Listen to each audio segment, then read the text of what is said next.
Radio de la Paix, la grande interview. Brokono Bertin. Bonjour à tous, bienvenue à la grande interview. Émission avec pour invité aujourd'hui le ministre de la Construction, du Logement et de l'Urbanisme, Bruno Nabanye-Koné. Monsieur le ministre, bonjour. Bonjour à vous, bonjour à tous les auditeurs. Merci de nous honorer de ce déplacement ce jour dans les locaux de Radio de la Paix. C'est avec un plaisir, Okay. avec grand plaisir d'ailleurs que nous sommes là. Nous savons que nos activités sont méconnues de la grande partie de la population. Et nous avons besoin de faire connaître nos activités, nous avons besoin de présenter nos activités. Nous avons également besoin que les populations sachent à quoi s'en tenir quand il faut acquérir une parcelle, quand il faut construire, etc. Donc c'est dans cet exercice-là que nous sommes, de communication avec les populations. Nous sommes heureux de le faire ici, nous sommes heureux de le faire également à travers d'autres canaux, par mes collaborateurs, etc. Ok. En tout cas, mes collègues me chargent de vous remercier particulièrement, vous, pour votre disponibilité depuis le ministère de la Communication jusqu'à ce ministère. Vous avez été disponible chaque fois que nous vous avons sollicité. Ça me paraît être un minimum. Ok, d'accord, merci. Quand on occupe des fonctions publiques, le minimum, c'est de communiquer avec ceux pour qui on travaille. D'accord, merci monsieur le ministre. Donc, nous recevons le ministre de la Construction, du Logement et de l'Urbanisme pour aborder, bien évidemment, les questions liées à ce département ministériel. Département qui, ces derniers mois, a été au devant de la scène dans l'actualité avec ce qui avait commencé à s'apparenter à un phénomène en Côte d'Ivoire, les effondrements d'immeubles, dont le plus meurtrier fut celui d'un bâtiment en construction à Anono, dans la commune de Cocody, au mois de mars dernier. Mais avant, cette même année 2021, il y a eu Yangré, Yopougon, et quelques années auparavant, Yamoussoukro. Cette question, nous l'aborderons, mais il s'agira pour nous de parcourir tout ce qui est entrepris par le ministre Bruno Nabanye-Koné depuis son arrivée à la tête de ce ministère. Nous serons ainsi amenés à évoquer les principales réformes engagées, notamment dans le processus de délivrance de l'ACD, l'arrêté de concession définitive, le projet de dématérialisation et de simplification des actes du foncier urbain, le processus d'approbation des lotissements, le permis de construire, les lotissements anarchiques en régularisation, l'habitat et le contrat de bail à usage d'habitation. À ces questions viendront s'ajouter le phénomène des ventes de terrains qui accourt désormais en zone rurale, la question du logement en Côte d'Ivoire et l'état des lieux des logements sociaux. Monsieur le ministre, permettez donc dans ce lot que nous commencions avec l'actualité, la campagne de sensibilisation et d'information sur le processus de régularisation des lotissements irréguliers dans le Grand Abidjan.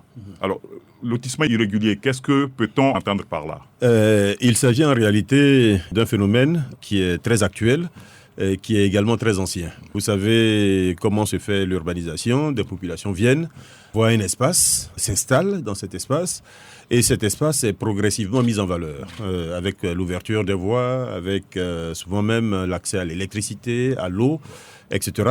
Et 20 ans, 30 ans après, on se rend compte que ces parcelles-là n'ont jamais fait l'objet d'approbation de lotissement. Donc, comme la loi nous impose une approbation de lotissement avant la délivrance des titres de propriété, nous nous retrouvons effectivement en difficulté. Donc voilà la difficulté aujourd'hui sur ces anciennes parcelles. Il n'était pas possible de délivrer un titre de propriété. Nous avons donc entrepris sur tout Abidjan de faire un état des lieux de tous les lotissements qui sont déjà appliqués, donc qui sont habités, qui n'ont pas encore été approuvés formellement, et de rentrer dans un processus d'approbation de ces lotissements. Ça permet de régulariser le lotissement, mais ça permet surtout aux personnes qui habitent ces lotissements, souvent depuis 20 ans, depuis 30 ans, de pouvoir accéder à un titre de propriété. C'était le fait, n'est-ce pas, des propriétaires, des villageois. Peu importe l'origine, les explications sont nombreuses. Mais nous faisons le constat aujourd'hui qu'il y a de nombreux lotissements qui n'ont jamais fait l'objet d'approbation. Il n'y a pas de document juridique indiquant que ces lotissements ont été approuvés à un moment ou à un autre. Donc ces lotissements sont, entre guillemets, irréguliers. Alors, voilà, c'est notre mission donc de régulariser cela. J'évoque les villageois parce que on se rend compte que maintenant, pour l'acquisition des terrains, il faut une attestation villageoise. Alors que par le passé, il y avait la lettre d'attribution qui pouvait être délivrée par un sous-préfet. Mais aujourd'hui, l'exclusivité, n'est-ce pas, si je ne me trompe, de l'obtention du premier titre, c'est l'attestation villageoise. Dans le processus de délivrance de l'ACD, effectivement, la première étape, vous l'avez clairement dit, c'est l'attestation villageoise. Donc, c'est une attestation qui est délivrée par un détenteur de droit coutumier. Il ne s'agit pas de n'importe quel villageois. Il faut quelqu'un qui ait un lien avec le terrain, un lien connu de la communauté avec la parcelle en question. Donc, c'est cette personne qui peut délivrer une attestation. En général, nous faisons en sorte que l'attestation soit co-signée par le chef de village ou par le président du comité foncier du village. Bon, ça permet de confirmer que cette personne-là, effectivement, réclame des droits qui sont réels sur la parcelle en question. Mais encore une fois, dans le passé, les choses se sont faites différemment. Aujourd'hui, nous avons la réforme de l'ACD depuis 2013. Cette réforme, de mon point de vue, est une bonne réforme qui a mis beaucoup de sécurité, qui a mis beaucoup de simplicité. Il s'agit en réalité que tout le monde fasse comme la loi l'a indiqué ou comme les décrets d'application de cette loi l'ont prévu.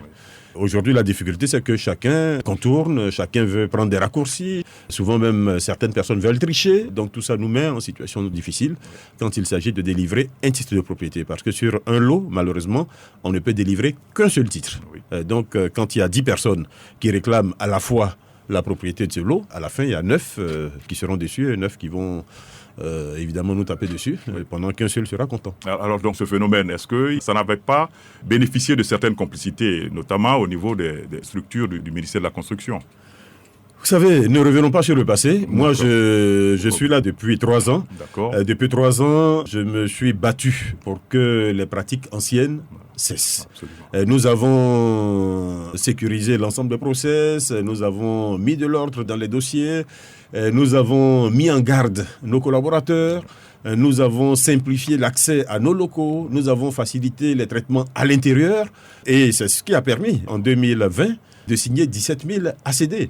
Il faut savoir que depuis la réforme de l'ACD, donc en 2013, de 2013 à 2019, nous avions une moyenne de 5 500. De 5 500, nous sommes passés à 7 900 en 2019 et nous sommes passés à 17 000 ACD signés en 2020. Donc ça montre bien que de l'ordre a commencé à être mis. Parce que nous sommes plus ambitieux que cela. Nous pensons pouvoir aller encore plus loin. Aujourd'hui, nous sommes grosso modo entre 6 et 8 mois de délai de traitement. Nous sommes capables de descendre largement dessous les 6 mois. Et je ne parle même pas encore du projet de simplification de transformation digitale qui est prévu, qui a déjà démarré pour toute la partie back-office et qui va permettre de réduire le délai de traitement entre 1 et 3 mois. Alors, quand vous parlez de réforme, qu'est-ce qui était et que vous avez essayé de revoir en améliorant là? Bon, déjà, il fallait faire un état précis de tous les documents, de toutes les demandes en instance de traitement dans nos locaux. Quand nous avons fait ce point, je me souviens en décembre 2019, nous nous sommes retrouvés à peu près à 20 000 dossiers. 20 000 dossiers dans l'ensemble des tiroirs, des placards, de nos directions départementales, de nos directions à Abidjan, etc. Donc 20 000 dossiers. Et nous avons mis en place un plan de traitement de ces 20 000 dossiers. Et nous nous sommes imposés une cadence mensuelle. Nous nous sommes imposés des règles de traitement avec des sécurités, etc. Nous nous sommes imposés, évidemment, de régulariser dans certains cas les lotissements avant de procéder à l'attribution des lots. Bon, j'allais dire, c'est des choses qui sont relativement simples dans notre métier, mais qui n'étaient pas faites. Bon, donc, il a suffi de les faire pour arriver au résultat que vous connaissez, donc les 17 000 ACD qui ont été signés en 2020. Donc, d'un stock qui était de l'ordre de 20 000, nous sommes aujourd'hui, mois après mois, autour de 1000 ACD en cours de traitement dans l'ensemble de nos services. Donc l'évolution est quand même très forte. Il y a encore une étape qu'il convient de mentionner, c'est l'étape de la conservation foncière, où il y a encore un peu de retard, qui constitue encore un goulot d'étranglement, mais nous y travaillons. Voilà, absolument, c'est ce qu'il faut. Quand vous donnez un délai, je sais qu'avant vous, il y avait un ministre qui avait dit que les ACD pouvaient s'obtenir en 3 mois. Tout le monde a jubilé, mais on s'est rendu compte qu'après 1 an, 2 ans, 3 ans, voire 4 ans, rien n'a pu s'obtenir. Quand vous êtes arrivé, tout à l'heure, vous nous dites que dans un délai de 6 à 8 mois, c'est faisable. Si la situation dépendait de vous exclusivement, cela pourrait se faire. Mais il y a, comme vous venez de l'évoquer, la conservation foncière, là où se trouve une situation de blocage. Effectivement, il y a encore, nous le concédons, des retards au niveau de la conservation foncière. J'ai personnellement attiré l'attention à plusieurs reprises de mon collègue, ministre du Budget en charge de la conservation foncière. Ce que je peux vous dire, c'est que nous y travaillons ensemble, en bonne intelligence, en bonne collaboration, et que assez vite, nous allons arriver à une situation de résorption du stock qui est encore accumulé chez lui. Et surtout, dans le projet dont je parlais tout à l'heure de transformation digitale, nous avons décidé de mettre en place une plateforme commune. Une plateforme commune qui évite les va-et-vient entre le ministère du Budget et nous, entre la conservation foncière, le cadastre et nous-mêmes. Donc ça va être une plateforme commune sur laquelle tout le monde travaillera. Des bureaux communs, donc l'usager pourra s'adresser aux agents du ministère de la Construction, s'adresser aux agents du cadastre, s'adresser en même temps aux agents de la conservation foncière. Donc tout cela vraiment dans un souci de réduction des tracasseries et de réduction des délais, réduction de la pénibilité de la démarche. Dans ces conditions, donc, le guichet unique justifiera son appellation. C'est tout à fait ce que nous avons l'ambition de faire. Un véritable guichet unique qui va au-delà du ministère de la Construction, un guichet unique qui, au-delà des acteurs que j'ai cités tout à l'heure, pourrait être accessible, y compris à distance, par des personnes qui travaillent sur notre matière, les notaires, les banquiers, les géomètres, etc., etc. Donc nous allons vraiment rentrer dans une dynamique qui va être totalement autre, qui va faciliter la vie à tout le monde, et qui va raccourcir fortement les délais et qui va, malgré cela, continuer à sécuriser, voire même à renforcer la sécurité de l'acte qui est délivré à la fin. Parce que ça aussi, c'est une réelle difficulté que nous avons et qui peut expliquer d'ailleurs les retards que nous avions au cours des années passées, c'est la sécurisation à la fin. Il faut un document qui soit totalement incontestable. Ni par les juridictions, ni par les banquiers, ni dans une logique d'hypothèque, etc. Donc, il est nécessaire, en ce moment-là, de prendre toutes les précautions en amont, qui permettent, quand le titre est délivré, de dire qu'effectivement, il a été bien délivré à la bonne personne, au détenteur de droit sur la parcelle en question. Alors, quand vous parlez de désormais travailler à distance, vous avez donc en perspective cette question de la dématérialisation et de la simplification des actes de foncier urbain. Absolument. Okay. Absolument. Ouais. C'est un vaste projet qui a déjà démarré dans sa phase back-office. Nous y travaillons avec un opérateur qui a une grande expérience dans ce domaine, l'opérateur français IGN-FI, qui est déjà installé sur place, qui fait venir plusieurs experts. Et nous allons, dans les prochaines semaines, staffer ou recruter le personnel qui va travailler sur ce grand projet, parce qu'il s'agira de, par exemple, commencer par la numérisation de nos archives. Depuis 1900, nous avons des archives liées au foncier urbain en Côte d'Ivoire, qui aujourd'hui sont encore en format matériel, en format papier, etc. Donc nous allons commencer par cette phase de numérisation des archives. Et dans le même temps, il y a des applications qui vont être mises en œuvre. Il y a des photos aériennes qui vont être prises de l'ensemble du Grand Abidjan. Donc, tout cela va permettre d'avoir un système d'information géographique complet. Et à la fin, vous pourrez, avec un simple clic, avoir toutes les informations sur une parcelle. Donc, c'est vraiment une évolution qui est très forte. Évolution pour laquelle nous nous appuyons sur les technologies qui sont les plus modernes. Donc, le numérique, en l'occurrence. D'accord. Oui, c'est un homme du secteur qui en parle. Alors, Monsieur le ministre, vous parlez du Grand Abidjan. Mais est-ce à dire que la Grande Côte d'Ivoire n'est pas concernée ? Vous faites bien de poser la question. Nous commençons par le Grand Abidjan parce que c'est là où la pression foncière est la plus forte. C'est là où nous avons le plus de problèmes aujourd'hui. Le projet sur le Grand Abidjan va durer environ 2 ans et il est prévu dès que nous terminons le Grand Abidjan, voire même en parallèle, une fois qu'on aura bien avancé sur le Grand Abidjan, de commencer dans certaines localités importantes de l'intérieur du pays. L'objectif à la fin, c'est évidemment de couvrir toutes les villes de Côte d'Ivoire. Alors, quand nous commencions et que nous avons posé la question de la régularisation des lotissements anarchiques, c'était un peu pour voir comment est-ce que cela a pu se faire. Aujourd'hui, il y a que, je présume, que des gens vont directement acquérir un terrain et commencer à le bâtir parce que c'était la croix et la bannière pour avoir un titre foncier. Aujourd'hui, le processus d'approbation des lotissements, comment est-ce que cela se passe ? Le processus est clairement décrit par les textes qui ont été mis en place depuis la réforme de l'ACD en 2013. Pour ce qui concerne le lotissement, il y a 4 étapes qui sont incontournables. Il s'agit d'abord d'avoir un avis d'urbanisme sur la zone, donc qui permet de dire dans quel cadre cette zone est constructible, dans quel cadre cette zone rentre dans une logique d'urbanisation, comment elle se rattache éventuellement au noyau urbain qui existe déjà. Deuxièmement, il s'agit d'avoir un avis d'assainissement qui permet de dire s'il n'est pas prévu des ouvrages d'assainissement dans la zone, si la zone est constructible, parce que c'est important de le savoir à l'avance, si la zone est constructible ou pas. Il s'agit d'un avis domanial qui permet d'établir le lien entre ceux qui demandent le lotissement et la parcelle qui est concernée par le lotissement. Et puis, la quatrième étape qui, pour moi, est l'une des plus importantes, c'est l'enquête publique. L'enquête publique qui est menée pour s'assurer qu'il n'y a pas de contestation sur la parcelle en question, qu'il n'y a pas 1000 demandeurs, ou même quand il y en a 1000, que tous les demandeurs sont d'accord pour réaliser ce projet commun de lotissement.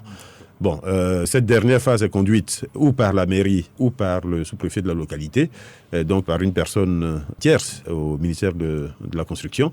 Et c'est une fois que nous avons réuni tout ça que nos techniciens eux-mêmes travaillent sur le projet qui est proposé.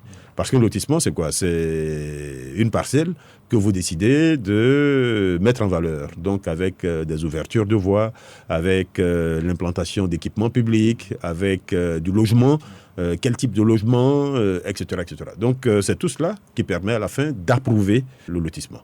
Et comme je l'indiquais tout à l'heure, cela ne se faisait pas systématiquement par le passé. Et cela conduit au fait que nous ayons aujourd'hui des centaines de lotissements n'ayant jamais fait l'objet d'approbation. Donc, qu'il faut régulariser si nous voulons permettre aux personnes qui sont dans ces lotissements de détenir un titre de propriété. Alors, en régularisant, est-ce que vous avez analysé l'aspect fiabilité des bâtiments qui y sont bâtis? Quand on se réfère un peu aux questions d'effondrement d'immeubles, si déjà pour les zones régulièrement loties, il y a des problèmes dans la construction, qu'en serait-il, n'est-ce pas, pour les zones qui n'ont pas été approuvées? La question est pertinente, mais ce qu'il faut savoir, c'est que dans ce processus de régularisation, nous ne parlons pas de quartiers précaires, nous ne parlons pas de bidonvilles. C'est un projet qui existe par ailleurs de restructuration des quartiers précaires. Nous pourrions en parler si vous le voulez. Mais ce que je suis en train de dire ici, c'est souvent des quartiers que nous habitons déjà, des quartiers anciens de la ville d'Abidjan. Je ne veux pas en citer pour ne pas stigmatiser tel ou tel. Des quartiers anciens, des quartiers qui sont habités officiellement depuis 20 ans, depuis 30 ans, avec des voies qui sont déjà ouvertes, des maisons qui sont construites en dur, souvent des bâtiments à plusieurs niveaux, etc. Donc, c'est pas des choses nouvelles. Mais dans le même temps, depuis les effondrements que vous avez mentionnés tout à l'heure, nous avons lancé un appel à la population de nous signaler tous les bâtiments qui, selon eux, sont à risque. Nous recevons des signalisations et derrière, nous menons nos enquêtes, nous envoyons sur le terrain des techniciens. Dans certains cas, nous avons interpellé les propriétaires ou la mairie du ressort pour que des travaux de consolidation soient faits, voire même que des vérifications soient faites par un bureau d'études, etc. Donc, si c'est le cas, nous faisons nos contrôles par nos propres moyens, mais comme vous le savez, ces moyens sont limités et le faire à l'échelle de la Côte d'Ivoire, ça devient une vraie gageure. Donc aujourd'hui, nous faisons appel à la population. La population est installée partout. Elle a ses yeux, elle peut nous alerter sur l'état de tel ou tel bâtiment et immédiatement, nous prenons des actions. Donc, dans ces lotissements en cours de régularisation, s'il se trouve qu'il y a des bâtiments de ce type, il suffit de nous les signaler et nous pourrons vérifier et nous assurer que ces bâtiments peuvent aujourd'hui permettre une habitation saine, une habitation sereine, tranquille. Alors, cela va faire appel donc à la question, n'est-ce pas, du permis de construire. Comment obtient-on le permis de construire? Le permis de construire, c'est là aussi un acte d'urbanisme qui est relativement simple. Vous avez une parcelle, vous décidez de la mettre en valeur, de construire une habitation sur cette parcelle. Nous vous demandons de faire une demande de permis à l'administration qui va vous autoriser. La demande de permis, en réalité, elle a plusieurs objectifs. Le premier, c'est déjà pour l'administration de s'assurer que la construction que vous allez réaliser rentre bien dans les règles d'urbanisme de la zone. Ça, c'est extrêmement important. On ne construit pas sans stigmatiser tel ou tel quartier, dans tel quartier comme on construirait dans tel autre. Il y a des règles d'urbanisme, des règles de recul par rapport aux voies, des règles de hauteur, des règles d'occupation, Ce sont des taux d'occupation. Ce sont des règles qui sont connues. Mais qui sont foulées aux pieds. Aujourd'hui, les anciens quartiers où il y avait juste des maisons basses, aujourd'hui, moi j'ai de l'argent, j'arrive, j'acquiers, je phagocyte 4 cours et puis je monte un immeuble plus 4. Posez-vous la question si cette personne a bénéficié auparavant d'un permis de construire. Donc voilà l'objectif du permis de construire. C'est justement éviter ce type de situation. Et obliger ces personnes-là à aller vers l'administration qui pourra dire le type de construction qui est permis à tel ou tel endroit. Donc là aussi, ici, c'est un appel aux citoyens. Si vous voyez des constructions qui sont réalisées, qui ne sont pas conformes à ce que vous pensez être les règles d'urbanisme de la zone, n'hésitez pas à nous les signaler. Aujourd'hui, vous allez les Sikoji, les Sojefia, les anciens quartiers. Il y a des voisins qui disent nous, on était tous dans des maisons basses. Celui ici, il est venu construire R+4. Et tout ce qui se passe chez moi, il le regarde et tout cela. Vous savez, encore une fois, en matière d'urbanisme, il n'est pas possible, comme sur un dessin papier, de prendre une gomme et d'effacer. Il y a des choses qui se sont faites, qui ont été mal faites, qu'aujourd'hui nous subissons. Encore une fois, moi je suis là depuis 3 ans. L'administration est certes une continuité, mais il fut un moment où malheureusement les règles d'urbanisme ont été foulées aux pieds. Bon, voilà. Donc aujourd'hui on se retrouve avec des choses qui sont à corriger et des choses qui sont à éviter. Donc nous faisons l'effort déjà d'éviter tout ce qu'on devrait éviter. Voilà, et c'est pour cela que nous faisons appel à tout le monde, le temps de nous donner les moyens véritablement de contrôler toutes les constructions qui sont réalisées.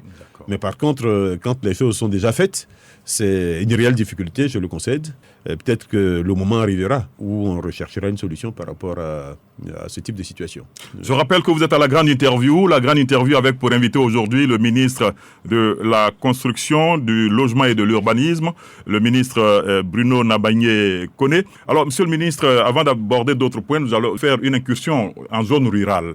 On a parlé des questions de lotissement dans le Grand Abidjan. Mais il se trouve que quand vous sortez d'Abidjan, il y a un véritable phénomène, c'est la vente des terrains villageois, même des plantations comme morcelles pour vendre à des fins d'urbanisation. Est-ce que là aussi, vous avez un regard sur la question? Bien sûr qu'on a un regard sur la question, sauf quand ces opérations se font entre l'acquéreur et le vendeur. Et en ce moment, ces opérations n'ont pas de légalité. C'est important de les signaler parce qu'une cession de terrain se fait avec l'administration. Donc, quand il s'agit d'un ACD, je l'indiquais tout à l'heure, il y a une procédure qui est suivie. Quand il s'agit d'un lotissement, il y a une procédure qui est suivie. Quand il s'agit d'une vente de terrain villageois, là aussi, il y a une procédure. Il y a une procédure qui implique l'administration, puisqu'il faut une convention de purge tripartite entre l'État, le vendeur et l'acquéreur. Donc, si cela n'est pas fait, je crains que l'acquéreur ne se mette en risque. Parce qu'il peut partir sur une parcelle qui elle-même a probablement déjà été vendue. Ou nous nous retrouvons avec beaucoup de cas de litiges de ce type parce que des acquéreurs vont trop vite en besogne, ne prennent pas en compte les textes qui aujourd'hui régissent ces opérations-là. En les prenant en compte, on se sécurise. C'est ça qui est important. L'État ne cherche pas à brimer, l'État ne cherche pas à, entre guillemets, fatiguer les gens. Bien au contraire, l'État cherche à faire en sorte que vos opérations se passent en toute sécurité. Aussi bien pour l'acquéreur que pour le vendeur. Et que tout cela se fasse conformément à des textes qui existent, des textes qui ont été approuvés par toutes les composantes de l'État, l'administration d'abord, quand c'est un texte de loi à l'Assemblée nationale, etc. Enfin bon, je ne vais pas rentrer dans tout le détail de l'approbation des textes, mais ce que je veux dire, c'est que ce sont des textes qui sont faits de façon consensuelle, qui ont été adoptés par les organes que nous avons mis en place pour adopter ce genre de textes. Donc c'est des textes qui sont faits pour la protection de l'Ivoirien. Mais est-ce que l'administration ne doit pas être interpellée? Parce que nous sommes dans une zone, et nous, cadres de la région, quand on a vu que la situation devenait un peu anarchique, on a fait bloquer les lotissements pour dire qu'il faut que les choses se passent dans les règles de l'art. Et puis, il y a un administrateur qui nous appelle, non, il faut lever le blocus pour que les lotissements puissent se faire. Mais un administrateur qui? C'est pas quelqu'un du ministère de la Construction. Non, un sous-préfet, par exemple. Voilà. Non, bon, il y a des lotissements, effectivement, qui peuvent être entrepris par l'administration préfectorale ou par les mairies. Il y a des lotissements qui peuvent être entrepris par des privés. Si vous avez une parcelle qui a une certaine contenance, que vous souhaitez la mettre en valeur, vous pouvez effectivement engager partagés.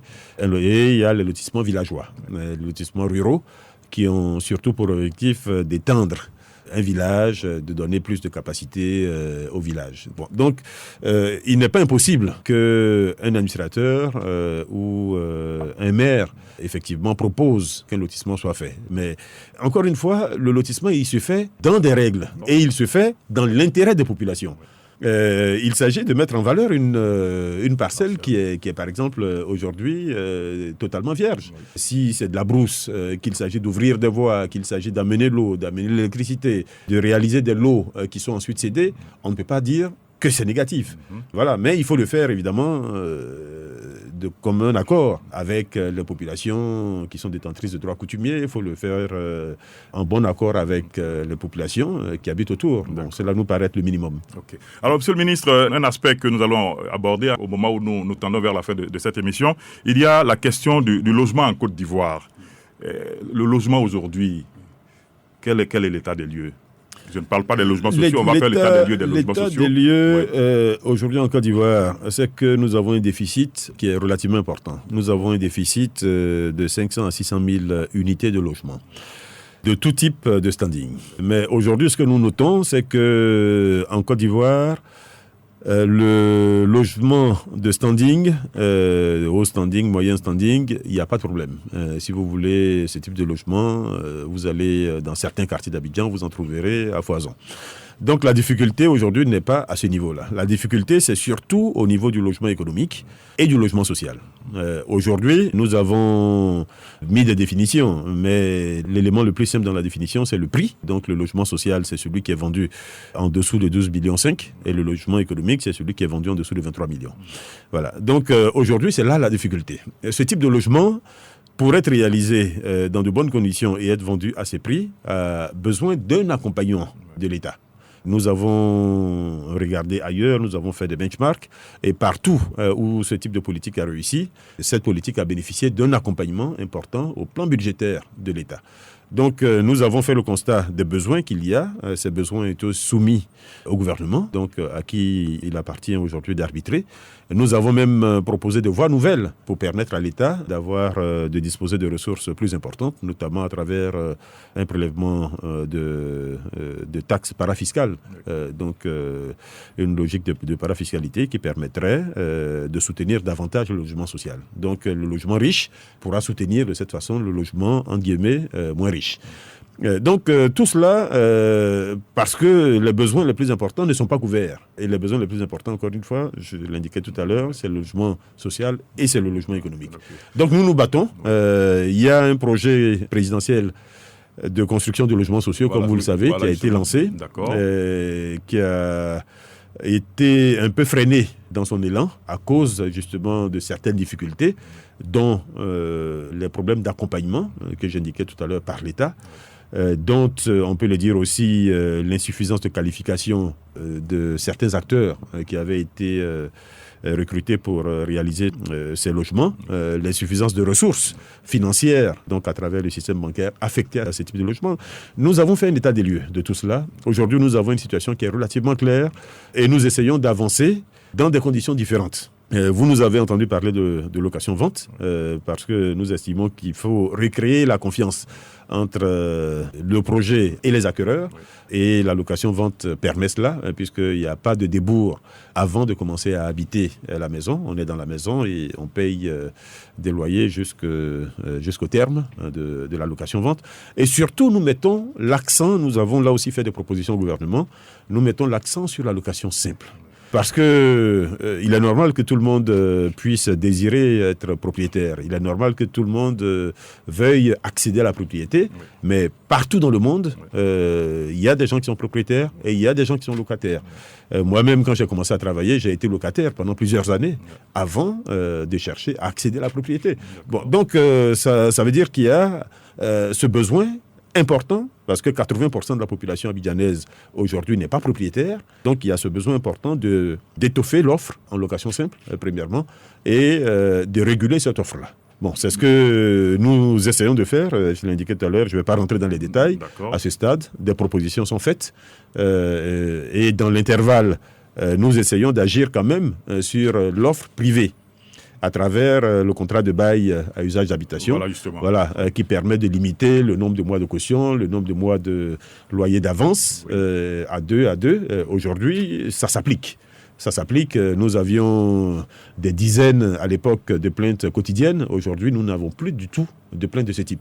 Il y a une ouverture, n'est-ce pas, dans ce contrat qui permet, je crois, aux propriétaires d'augmenter le loyer selon une certaine périodicité. Non, vu comme ça, c'est trompeur.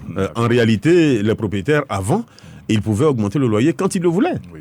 Voilà. Mais ce qui est dans la loi désormais, c'est d'imposer que le propriétaire ne puisse pas augmenter avant 3 ans.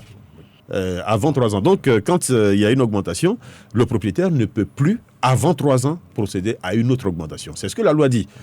Donc, les gens le voient comme une permission, mais en réalité, ce n'est pas une permission. Mais je pense qu'il y a des propriétaires qui ont sauté sur l'occasion, ils n'ont pas tenu compte, n'est-ce pas, de la prise d'effet de la loi, qui déjà ont commencé à augmenter. Donc, c'est une mauvaise lecture de la loi. Et c'est pour cela que nous encourageons les populations à aller à prendre ce contrat de bail type que nous avons mis sur le marché. En signant ce contrat de bail, vous vous conformez tous les deux, c'est-à-dire le propriétaire et l'acquéreur, aux dispositions de la loi. Et c'est ça qui est important. Mais si vous avez une relation avec le propriétaire qui est juste sur un bout de papier ou même un contrat verbal, bon, évidemment, il est extrêmement difficile pour l'État d'agir sur votre cas. Mais par contre, si ce contrat est signé, nous pouvons vous assurer que les deux parties respecteront strictement la loi. Alors, Monsieur le ministre, donc, dernière question.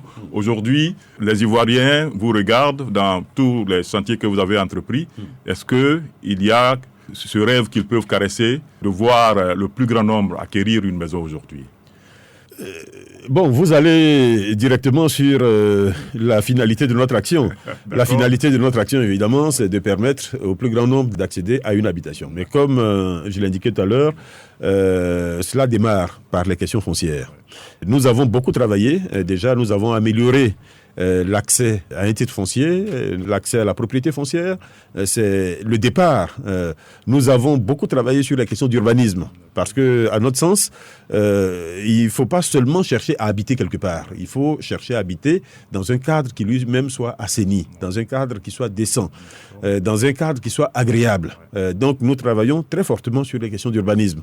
Nous avons tout à l'heure parlé des questions de construction. Là aussi, il faut une certaine logique au niveau de la construction, pour avoir une certaine homogénéité au niveau de nos quartiers, de nos villes, etc. Et nous arrivons à la question du logement. Le logement, je l'ai indiqué tout à l'heure, il y a le logement en propriété, donc en acquisition directe, il y a le logement en location-vente, et aujourd'hui nous avons des promoteurs qui commencent à mettre sur le marché une offre relativement abondante de logements en location-vente. Mais j'insiste là, avec des facilités évidemment, c'est sur 20 ans, sur 15 ans, 20 ans déjà. Donc un projet pilote a été lancé avec la mutuelle de l'éducation nationale, mais d'autres projets évidemment vont être mis en œuvre. Le dernier aspect, c'est celui que vous avez mentionné. Notre politique, c'est de faire en sorte que tous les Ivoiriens, qu'ils soient propriétaires, qu'ils aient un terrain, ou qu'ils soient simples locataires, que tous les Ivoiriens puissent vivre dans un cadre décent. Que nous puissions avoir une offre de logement en location simple qui puisse permettre à celui qui aujourd'hui est dans un bidonville, à celui qui est dans un quartier précaire, de pouvoir accéder dans des conditions supportables par lui à un logement qui soit décent. C'est l'ambition que nous avons. Pas forcément en propriété. Si on peut le faire déjà en location simple, on commencera par cela. Et puis, au fur et à mesure, la personne pourra se donner le moyen un jour d'accéder à un logement en propriété. C'est notre vœu pour tous les Ivoiriens. Bruno Nabagné-Koné, ministre de la Construction, du Logement et de l'Urbanisme, je vous remercie. Je vous remercie. La grande interview recevait pour aujourd'hui donc le ministre de la Construction, du Logement et de l'Urbanisme, Bruno Nabagné-Koné. Avec lui, nous avons parcouru un peu la situation du logement, des lotissements et autres questions liées au cadre de vie en Côte d'Ivoire. Merci, monsieur le ministre, et à très bientôt. À très bientôt. Je salue tous les auditeurs de la Radio de la Paix. La grande interview pour aujourd'hui, c'est terminé. Technique Antoine Kouassi. Bonne journée à tous. Brokono Bertin.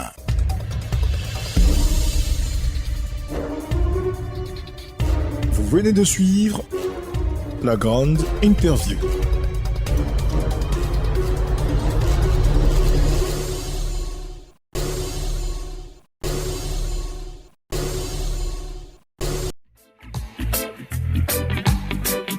radio de la paix.